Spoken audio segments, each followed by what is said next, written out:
আপনাদের যাদের মন শক্ত, অনেকের চোখ দিয়ে পানি নামে না। আমার এক আত্মীয় আছে খুব আল্লাহওয়ালা, আমার জীবনে এত আল্লাহওয়ালা আমি দেখি নাই, কিন্তু ওনার চোখ দিয়ে পানি নামে না। বারবার এসে আমারে বলে যে মিজান কি করবো বলো, তুমি একটু মোনাজাত ধরো। আমার মনে আছে আমি ওনাকে নিয়ে মোনাজাত ধরতাম, তো ওনার কান্না আসে না চোখ দিয়ে। এত আল্লাহওয়ালা, খুব ভালো মানুষ, কিন্তু চোখ দিয়ে পানি নামে না। এটা অনেকের হয়, নানা কারণে হয়।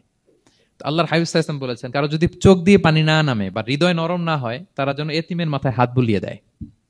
এক সাহাবী এসে বললেন, ইয়া রাসূলুল্লাহ, আমার হৃদয়টা বড় শক্ত, হৃদয় নরম হয় না। রাসূল সাল্লাল্লাহু আলাইহি ওয়াসাল্লাম বললেন, তাই আতুহিব্বু আন ইয়ালিনা কলবুক, তুমি কি চাও তোমার হৃদয় নরম হোক, ওয়া তুদরাকা হাজাতুক, এবং তোমার আশা পূরণ হোক? তিনি বললেন হ্যাঁ। তো রাসূল সাল্লাল্লাহু আলাইহি ওয়াসাল্লাম বললেন, ইরহামিল ইয়াতীম, এতিমের উপর রহম করো। ওয়ামসা আলা রাসি, এতিমের মাথায় হাত বুলিয়ে দাও। ওয়া আতইমহু মিন তুআমিক, তোমার খাবার এতিমকে খাওয়াও। তালিনু কলবুক, তোমার অন্তর নরম হবে। তুদরাকা হাজাতুক, তোমার ইচ্ছা পূরণ হবে। তাহলে হৃদয় যদি শক্ত থাকে, কার মাথায় হাত বুলাবেন? বুলাইছেন কখনো? খুঁজে খুঁজে হাত বুলাবেন।